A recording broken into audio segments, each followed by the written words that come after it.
السلام علیکم ورحمۃ اللہ وبرکاتہ۔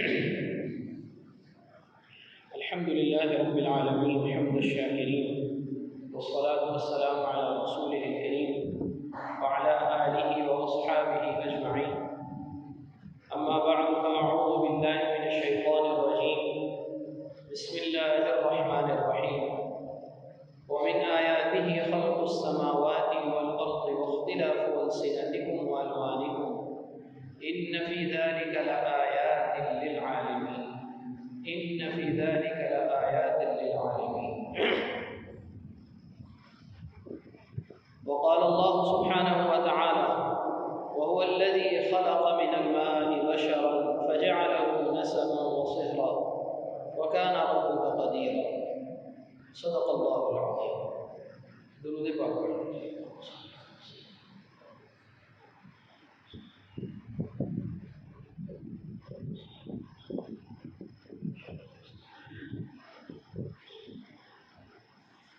خواتین و حضرات، نمازی بھائیوں اور بہنوں،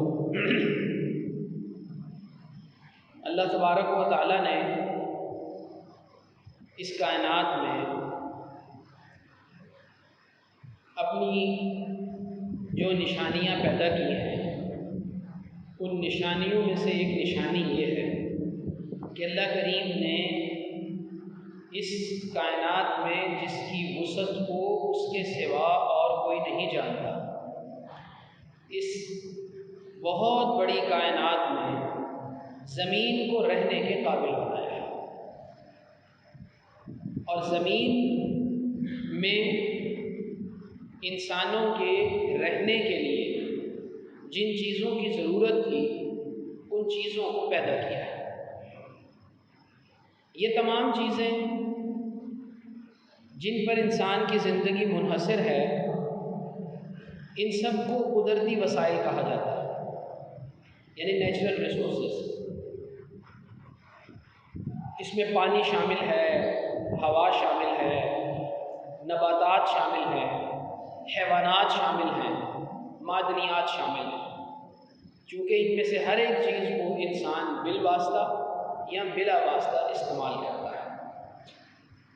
ہم میں سے اکثر نے یہ اصطلاح سنی ہوگی کہ ایک ایکو سسٹم ہے، پورے کا پورا ماحولیات کا ایک پورے کا پورا سسٹم ہے۔ اس سسٹم کے اندر جانور بھی، نباتات یعنی پودے بھی، اور انسان تو ہے ہی اس سسٹم میں مرکزی کردار ادا کرنے والا۔ یہ سب اس سسٹم کا حصہ ہے۔ یہ جتنے بھی قدرتی وسائل ہیں، ان سب کا تحفظ یہ سارے کے سارے اس روئے ارضی پر رہنے والے انسانوں کے لیے بالعموم اور مسلمانوں کے لیے بالخصوص لازمی اور ضروری ہے۔ ہمارے ہاں چونکہ دین کا تصور محدود ہے، اس لیے ہم بہت سی ایسی چیزوں کو اپنی دینی ذمہ داری نہیں سمجھتے جو ہماری دینی ذمہ داری ہیں، لیکن ہم اپنی دینی ذمہ داری ان کو اس لیے نہیں سمجھتے کہ ہم یہ سمجھتے ہیں کہ شاید یہ دنیا میں رہنے کا انتظام ہے، اس کا دین کے ساتھ کیا تعلق ہے۔ قرآن کریم میں اللہ تبارک و تعالیٰ نے ان قدرتی وسائل کا جو ذکر کیا ہے، کہیں اپنی نشانی کے طور پر کیا ہے اور کہیں اپنی نعمت کے طور پر کیا ہے۔ چنانچہ ارشاد ہے وَمِنْ آیَاتِهِ خَلْقُ السَّمَاوَاتِ وَالْأَرْضِ، اللہ کی نشانیوں میں سے یہ ہے کہ اللہ نے آسمان اور زمین کو پیدا کیا۔ اور مفسرین نے لکھا ہے کہ یہاں جب زمین کا ذکر کیا ہے، یعنی آسمان اور زمین کو پیدا کیا ہے، تو آسمان اور زمین دونوں کا ذکر کیا ہے، تو زمین سے مراد صرف زمین نہیں ہے، بلکہ زمین پر موجود ساری کی ساری چیزیں اور زمین کے ساتھ تعلق رکھنے والی ساری کی ساری چیزیں اس میں شامل ہیں۔ اللہ تبارک و تعالیٰ نے ویسے تو ہوا کا بھی ذکر کیا، اللہ الذی یرسل الرياح فتثیر سحابا، کہ یہ ویپوریشن کے ذریعے سے پانی جب سمندروں کا بھاپ بن کے اوپر جاتا ہے، بخار بن کے، اور وہ بخارات جو ہیں وہ بادلوں کی شکل اختیار کرتے ہیں، اور یہ بادل جو ہے اللہ تبارک و تعالیٰ جہاں چاہتے ہیں ان کو لے جاتے ہیں، پھر ان بادلوں کے ذریعے سے بارش ہوتی ہے، اور اس بارش کے ذریعے سے زیر زمین پانی کی سطح بلند ہو جاتی ہے۔ یہ پورے کے پورے سسٹم کا اللہ تبارک و تعالیٰ نے قرآن کریم میں ذکر کیا۔ اللہ الذی یرسل الریاح فتثیر سحابا فیبسطہ فی السماء کیف یشاء ویجعلہ کسفا فتری الودق یخرج من خلالہ فاذا اصاب به من یشاء من عبادہ اذا هم یستبشرون۔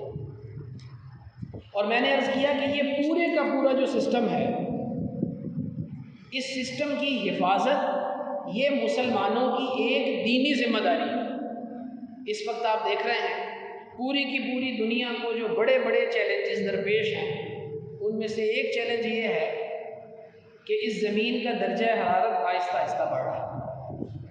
ہمارے اپنے ملک کے اندر بھی آپ نے دیکھا ہے 50 تک سینٹی گریڈ چلا گیا۔ یہ جو گلوبل وارمنگ ہے، یہ جو پوری کی پوری دنیا کے اندر موسم گرم ہوتا جا رہا ہے، اس موسم کو ٹھنڈا کرنے کے لیے، اس کو اعتدال پر لانے کے لیے، اس زمین کو رہنے کے قابل بنانے کے لیے کچھ اقدامات کرنا ہماری دینی ذمہ داری ہے۔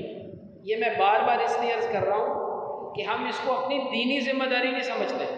ہم کہتے ہیں یہ تو دنیا کے معاملات ہیں، اس کا دین کے ساتھ کیا تعلق ہے؟ میں آگے چل کے عرض کروں گا کہ یہ کس طرح سے دینی ذمہ داری بنتی ہے۔ تو اس میں آج کے خطبے میں صرف 2 چیزوں کا ذکر کیا جائے گا۔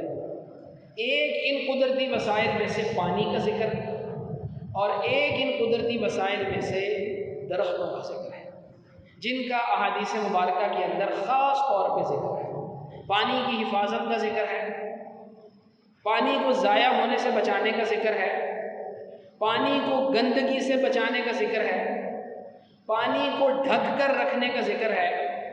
یہ ساری کی ساری چیزیں احادیث مبارکہ میں موجود ہیں۔ چنانچہ سرکار دو عالم صلی اللہ علیہ وآلہ وسلم، اچھا پہلے تو اس چیز کو سمجھ لیجیے، اور میں یہ چاہوں گا کہ ہمارے بچے اور ہمارے مرد و خواتین اس بات کو ذرا غور سے سنیں۔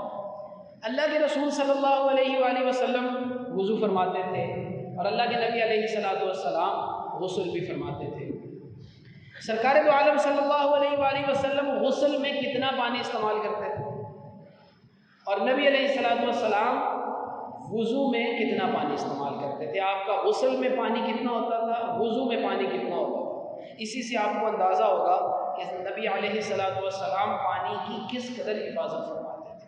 حضرت عائشہ صدیقہ طیبہ طاہرہ رضی اللہ تعالیٰ عنہ سے روایت ہے کہ سرکار دو عالم صلی اللہ علیہ وآلہ وسلم کان یغتسل بالصاع، 1 صاع پانی کے ساتھ غسل کر لیا کرتے تھے، اور 1 صاع پانی کی مقدار جو اس وقت کے اندر ایک پیمانہ تھا، آج کے پیمانوں کے حساب سے اگر اس کو لیٹر کے اندر کنورٹ کریں تو یہ 4 لیٹر پانی بنتا ہے۔ 4 لیٹر پانی کے ساتھ نبی علیہ الصلوۃ والسلام جمعے کے دن غسل فرمایا کرتے تھے۔ غسل مسنون آپ کا 4 لیٹر پانی کے ساتھ ہوتا تھا۔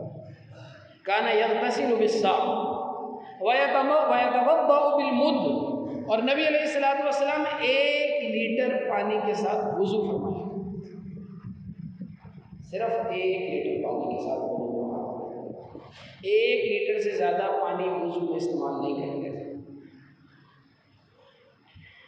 حضرت سعد رضی اللہ تعالیٰ عنہ کو نبی علیہ الصلوۃ والسلام نے دیکھا کہ وضو فرما رہے ہیں، دیکھا کہ میرے صحابی وضو کر رہے ہیں، تو دیکھا کہ یہ پانی زیادہ استعمال کر رہے ہیں، تو نبی علیہ الصلوۃ والسلام نے فرمایا کہ سعد یہ پانی میں اسراف کیسا ہے؟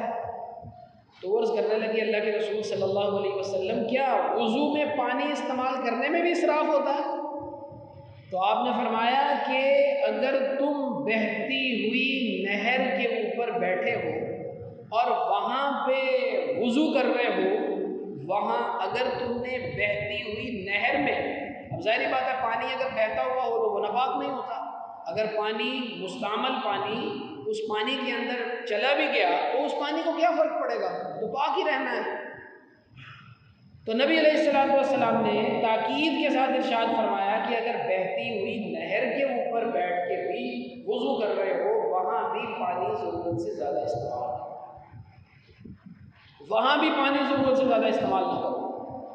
تو اب ذرا آپ یہ دیکھیے کہ ہمارے ہاں پانی کا کس قدر ضیاع ہے۔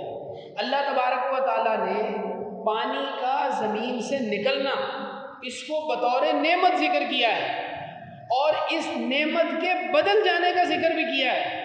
سورہ ملک کی آخری آیت ہے، قُلْ أَرَأَيْتُمْ إِنْ أَصْبَحَ مَاؤُكُمْ غَوْرًا فَمَنْ يَأْتِيكُمْ بِمَاءٍ مَّعِينٍ۔ آپ ان سے کہہ دیجئے، اچھا یہ بتاؤ کہ اگر اللہ اس پانی کو ایسا کر دے کہ یہ زمین میں بہت ہی گہرائی میں چلا جائے، تو میٹھا پانی تمہارے لیے کون نکال کے لائے گا؟ آج دیکھ لیجئے ہمارے ملک کے اندر پانی کی سطح مستقل نیچے جا رہی ہے۔ یہ پانی اللہ تبارک و تعالیٰ کی نعمت ہے۔ افرأیتم الماء الذی تشربون، کیا تم دیکھتے نہیں ہو یہ جو تم پانی پیتے ہو؟ اانتم انزلتموہ من المزن ام نحن المنزلون، کیا یہ پانی باطلیوں سے تم لے کے آتے ہو یا ہم لے کے آتے ہیں؟ اللہ سبحانہ و تعالیٰ لے کے آتے ہیں۔ اور کوئی قوم اگر کسی چیز کی ناقدری شروع کر دیتی ہے تو وہ اس سے چھن جاتی ہے۔ سورہ نحل میں ارشاد ہے، ضرب اللہ مثلا قریۃ کانت آمنۃ مطمئنۃ یأتیہا رزقها رغدا من کل مکان فکفرت بانعم اللہ فاذاقها اللہ لباس الجوع والخوف بما كانوا یصنعون۔ اب میں آپ کے سامنے ایک تھوڑا سا تقابلی جائزہ بتاتا ہوں آپ کو کہ ہم کتنا پانی ضائع کرتے ہیں اور کتنے پانی کو ہم استعمال کر کے اپنی ضرورت پوری کر سکتے ہیں۔ سب سے پہلے دیکھیے، ہم میں سے اکثر لوگ، ویسے تو سرکار دو عالم صلی اللہ علیہ وآلہ وسلم کی سنت مؤکدہ ہے داڑھی رکھنا، لیکن مسلمان اپنی ایمانی کمزوری کی وجہ سے داڑھی نہیں رکھتے تو شیو کرتے ہیں۔ اگر کھلے نلکے کے ساتھ شیو کی جائے تو اس پر 5 لیٹر پانی لگ جاتا ہے، اور اگر اسی کو ایک ڈبے میں ڈال کے کر لیا جائے پانی کو تو اس میں صرف آدھا لیٹر پانی لگتا ہے۔ دانتوں کی صفائی کو اگر آپ نل کھول کے شروع کر دیں تو اس میں 5 لیٹر پانی لگتا ہے، کھلا نل کا کھلا ہوا، بند کیا ہی نہیں۔ اور اگر اسی کو آپ مگ میں ڈال کے کر لیں تو 0.25 لیٹر پانی کے اندر آپ دانت، ادھر نبی علیہ الصلوۃ والسلام 1 لیٹر پانی کے ساتھ غسل فرما لیا۔ اچھا اسی طریقے سے اگر نہاتے ہوئے شاور سے پانی لے رہے ہیں آپ تو پانی 100 لیٹر بھی استعمال ہوگا، کھلا شاور کھلا ہو، جسم کی صفائی کر رہے ہیں، غسل لے رہے ہیں اور صابن لگا رہے ہیں جسم کے اوپر، شاور کھلا ہوا ہے، 100 لیٹر پانی لگ جاتا ہے۔ اور اگر اسی کو بالٹی میں پانی کو ڈال کے احتیاط کے ساتھ استعمال کر لیا جائے تو صرف زیادہ سے زیادہ پانی میں استعمال کریں تو 18 لیٹر پانی میں انسان غسل کر لیتا ہے۔ نبی علیہ الصلوۃ والسلام کا معمول مبارک میں نے کیا عرض کیا، 4 لیٹر کے ساتھ غسل فرمایا کرتے تھے۔ حالانکہ مدینہ منورہ کے اندر پانی تو موجود تھا۔ کپڑوں کی صفائی اگر نلکے سے کریں، ہماری بہنیں، نل کھلا ہوا ہوتا ہے، گھر میں جو خادمائیں آتی ہیں وہ نل کھول دیتی ہیں، پانی لگا ہوا ہے، کہتے ہیں جی پانی کپڑے جو ہیں وہ ندار رہے ہیں۔ بھائی کپڑوں کو کتنا ندارنا ہے آپ نے کہ پانی کھلا ہوا ہے اس میں ڈالتے جا رہے ہیں آپ کپڑے اور نکالتے جا رہے ہیں۔ 116 لیٹر پانی لگتا ہے اگر آپ نل کھول کے کپڑے دھوتے ہیں، اور اگر اسی کو بالٹی کے ذریعے دھو لیا جائے تو صرف 36 لیٹر پانی لگتا ہے۔ اب بتائیے کتنا پانی ہے جو ہم لوگ ضائع کرتے ہیں، اور یہ واضح طور پر سرکار دو عالم صلی اللہ علیہ وآلہ وسلم کے ارشادات کی کھلی ہوئی نافرمانی ہے۔ اور میں نے جیسا کہ شروع میں عرض کیا، ہم اس کو اپنا دینی فریضہ سمجھتے ہی نہیں ہیں، ہم کہتے ہیں یہ بھی کوئی دینی فریضہ ہے۔ وضو کرنے کے لیے بیٹھے ہیں مسجد کے نل کے اوپر، پانی کھلا ہوا ہے، وضو کرتے جا رہے ہیں، حالانکہ ہونا یہ چاہیے کہ ہر عضو کو جب آپ دھو رہے ہیں تو نل بند کر دیجیے تاکہ سرکار دو عالم صلی اللہ علیہ وآلہ وسلم کے ارشاد کی نافرمانی نہ ہو۔ ایک جگہ بڑا سا لکھا ہوا تھا، بڑی خوبصورت بات لکھی ہوئی تھی، الوضوء عبادۃ، وضو ایک عبادت ہے، فلا تجعلہ بالاسراف معصیۃ، اسراف کر کے اس کو گناہ نہ بنائیے۔ جب آپ اسراف کریں گے، قرآن کریم میں ارشاد فرمایا ولا تسرفوا انہ لا يحب المسرفین، اسراف مت کرو، اللہ تبارک و تعالیٰ اسراف کرنے والوں کو پسند نہیں کرتے۔ تو وضو تو ایک عبادت ہے، اور عبادت کے ذریعے سے کیا ملتا ہے؟ ثواب ملتا ہے۔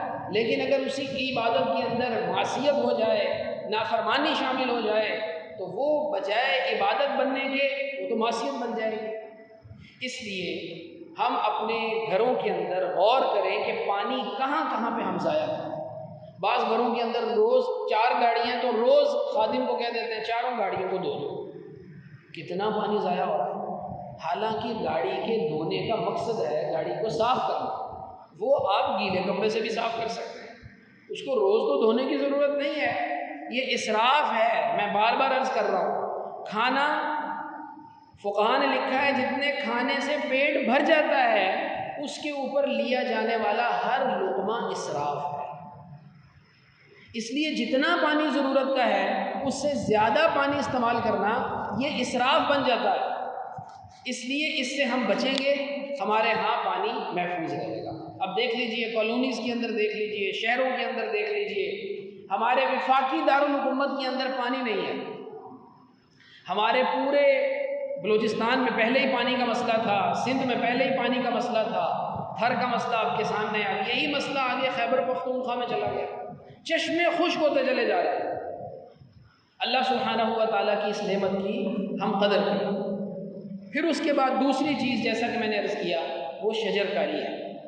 حضرت ابوبکر صدیق رضی اللہ تعالیٰ عنہ نے حضرت اسامہ بن زید کو بھیجا جہاد کے لیے۔ یہ وہی والا لشکر ہے جو سرکار دو عالم صلی اللہ علیہ وآلہ وسلم نے جس کے لیے عزم فرما لیا تھا، لیکن پھر آپ علیہ السلام کو موقع نہیں ملا اور آپ علیہ السلام دنیا سے تشریف لے گئے۔ ابوبکر رضی اللہ تعالیٰ عنہ نے پھر اپنے زمانہ خلافت میں سب سے پہلا یہ کام کیا کہ اسامہ بن زید، یہ حضرت زید بن حارثہ کے صاحبزادے ہیں، اور حضرت زید نبی علیہ السلام کے منہ بولے بیٹے تھے۔ حضرت سرکار دو عالم صلی اللہ علیہ وآلہ وسلم کو اتنی محبت تھی حضرت اسامہ سے کہ اپنی ایک طرف میں آپ اپنے ران مبارک کے اوپر حضرت حسن کو بٹھا لیتے تھے اور دوسری پر حضرت اسامہ کو بٹھا لیتے تھے۔ اب حضرت اسامہ بن زید جب گئے تو حضرت ابوبکر صدیق رضی اللہ تعالیٰ عنہ نے ان کو کچھ ہدایات لکھ کے دی۔ ان ہدایات میں سے ایک ہدایت یہ تھی کہ کھجور کے درخت کو مت کاٹو۔ دوسری ہدایت یہ تھی کہ ہر پھلدار درخت کو نہ کاٹو، شجرۃ مثمرۃ، ہر وہ درخت جو پھلدار ہے اس کو مت کاٹو۔ سرکار دو عالم صلی اللہ علیہ وآلہ وسلم نے ارشاد فرمایا، ما من مسلم یغرس غرسا، کوئی مسلمان ایسا نہیں ہے کہ جو کوئی درخت لگاتا ہے فیأکل منہ طیر، پھر ایک پرندہ اس درخت میں سے آ کے کھاتا ہے، الا کان لہ صدقۃ، مگر اس پرندے کے کھانے سے اس کو صدقے کا ثواب ملتا ہے۔ پھر ارشاد فرمایا اگر اس میں سے کوئی دابہ، کوئی جانور کھا لیتا ہے، کوئی چوپایا کھا لیتا ہے، اس میں سے آپ نے درخت لگایا، پھلدار درخت تھا، اس پھلدار درخت میں سے جانور نے کھا لیا یا اس کے پتے جانور نے کھا لیے، اس پر بھی صدقے کا ثواب ملے گا۔ پھر نبی علیہ السلام نے ارشاد فرمایا کہ اگر کوئی انسان بھی اس میں سے کھا لیتا ہے اس پر بھی اس کو صدقے کا ثواب ملے گا۔ پھر نبی علیہ السلام نے ارشاد فرمایا اگر کوئی اس پھل کو چوری کر لیتا ہے، اس نے درخت لگایا، اس درخت کے اوپر پھل آیا، کسی بندے نے اس پھل کو اتار لیا، چوری کر لیا، اس کا حق تو نہیں بنتا تھا، نبی علیہ السلام نے ارشاد فرمایا اس شخص کو اس کے چوری کرنے پر اس کو صدقے کا ثواب ملے گا۔